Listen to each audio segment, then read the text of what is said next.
अस्सलाम वालेकुम। News express live में आप तमाम का स्वागत है। मैं हूं शारिक नक्शबंदी। आज संसद सत्र का पहला दिन है, बगैर सवाल का संसद सत्र।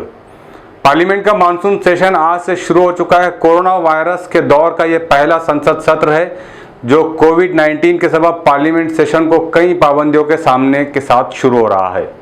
मुल्क की मौजूदा सूरत हाल में यानी कोरोना से निपटने में हुकूमत की नाकामी, अर्थव्यवस्था की बदहाली, बेलगाम महंगाई, चीनी चालबाजियों के सबब सरहद की संगीन सूरत हाल में संसद सत्र शुरू हो रहा है।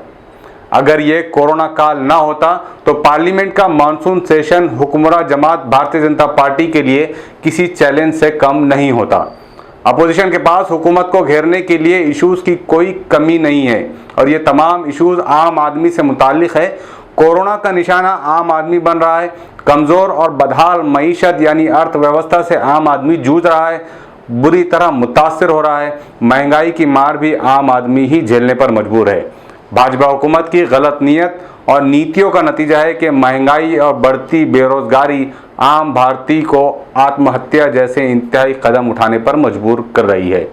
यह प्रधानमंत्री की आत्मनिर्भर भारत की एक तस्वीर है। मुल्क की दूसरी तस्वीर ये कि नेशनल मीडिया से आम आदमी के सवाल और मुद्दे गायब कर दिए गए हैं। जब असल मुद्दों की बजाय बहकाने वाले और भड़काने वाले मुद्दे मीडिया के लिए अहम हो जाए, सुशांत सिंह राजपूत, रिया चक्रवर्ती और कंगना को ही देश का असल मुद्दा बनाकर पेश किया जाए, तो फिर संसद और सदन एक ही ऐसा विकल्प बचता है जहां हुकूमत से सवाल किया जा सके। मोदी हुकूमत सवालों से इसलिए भी बचने की कोशिश कर रही है कि इसके पास अपोजिशन यानी आम आदमी के किसी सवाल के जवाब नहीं हैं।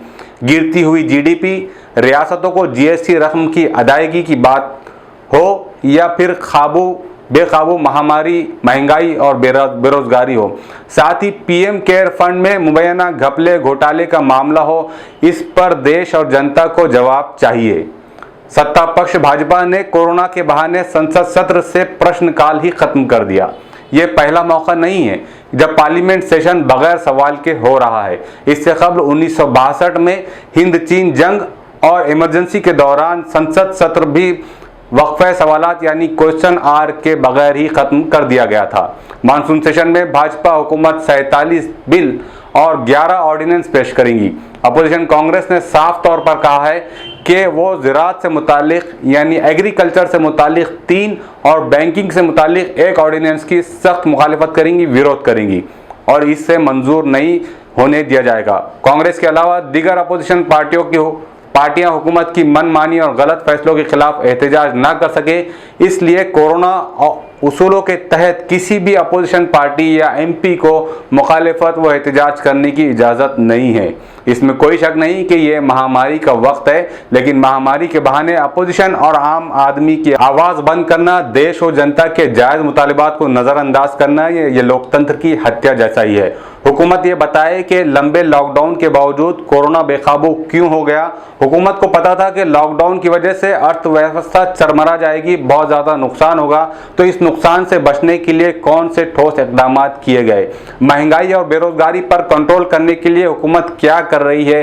चीन की घुसपैठ पर प्रधानमंत्री मोदी और इनकी हुकूमत खामोश क्यों है।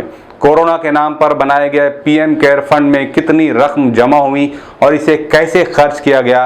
देश के असल मुद्दे यही है और इन मुद्दों से मुतालिक देश और जनता को सच जानने का पूरा हक है। लेकिन इस वक्त देश के जो हालात है, देश का एक जो चौथा पिलर माना जाता है यानी सहाफ़त, पत्रकारिता, जर्नलिज्म, ये जनता के नहीं बल्कि ये सरकार के नुमाइंदे के तौर पर काम कर रही है। लिहाजा ज़रूरत इस बात की है कि हर भारतीय, हर आम आदमी अपने मुद्दों को पहचाने, समझे और सीधे हुकूमत से सवाल करने के आदी बने। इसलिए कि जो मीडिएटर आपके और सरकार के दरमियान था यानी मीडिया, वो अब मीडिया आपका नहीं रहा बल्कि वो सरकार का नुमाइंदा बन चुका है।